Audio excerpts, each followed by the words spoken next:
ગાંધીનગરમાં નાગરિક સંશોધન અને સંઘર્ષ કેન્દ્ર તથા અન્ય ખેડૂત પ્રતિનિધિઓ દ્વારા આજે 3 ઓગસ્ટના રોજ બપોરે 1 વાગે સચિવાલય ખાતે રાજ્ય સરકારને આવેદનપત્ર પાઠવવામાં આવ્યું।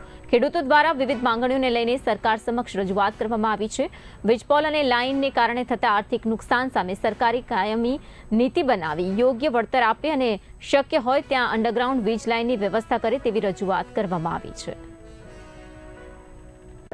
આજે છેલ્લા ઘણા સમયથી ગુજરાત રાજ્યની અંદર અતિવૃષ્ટિ અને પૂરને કારણે ગુજરાતના તમામ ખેડૂતોને ખૂબ જ નુકસાન થયું છે। તો એના માટે ખેડૂતોનો ક્રોપ લોન માફ કરે અને પર હેક્ટર 25,000 રૂપિયા 4 હેક્ટરની મર્યાદામાં તમામ ખેડૂતોને 1 લાખ રૂપિયાનું વળતર આપે એ માગણી કરવા માટે આવ્યા। તેની સાથે સાથે બીજી અમારી માગણી એ છે કે વીજપોલ કંપની નફો રળવા આવે છે, સેવા નથી કરતી। તો સમગ્ર ગુજરાતમાં ઘણા દિવસથી ખેડૂતો, મહિલાઓ, એના બાળકો આંદોલન કરી રહ્યા છે। તો સરકારના તમામ પરિપત્રો રદ કરી અને જેટલા યુનિટો વીજના થાંભલા ઉપરથી વાયરથી નીકળતો યુનિટ દીઠ ભાડું આપે એટલું પૂરતું નથી, વીજપોલનું પણ અલગ અલગ ભાડું આપે, માસિક કે વાર્ષિક ભાડું આપે। વડાપ્રધાનથી માંડીને ગામના જે તલાટી સુધીનાને પગાર મળતો હોય તો કિંમતી જમીનમાં વીજપોલનું ભાડું કેમ ન મળે? તો વ્યાજબી રજૂઆતને કરવા માટે આજે અમે મુખ્યમંત્રી કાર્યાલયમાં કૃષિ મંત્રીને, મહેસૂલ મંત્રીને, નાણામંત્રીને, મુખ્ય સચિવને, અલગ સચિવને આપવામાં આવ્યા હતા।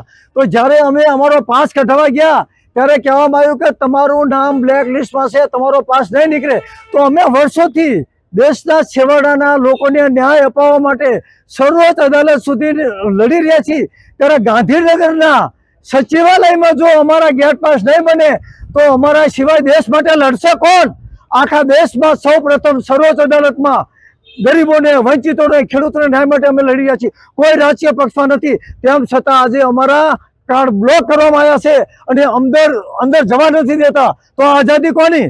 તો અમે સરકારને કહેવા માંગીએ છીએ કે અમે કોઈ પક્ષમાં નથી, પરંતુ ખેડૂતો, દલિતો, વંચિતો, શોષિતો, મહિલાઓના હક અને અધિકાર સુધી જ્યાં સુધી સૂરજના ચાંદ રહે છે ત્યાં સુધી અમને દુનિયાની કોઈ તાકાત નથી।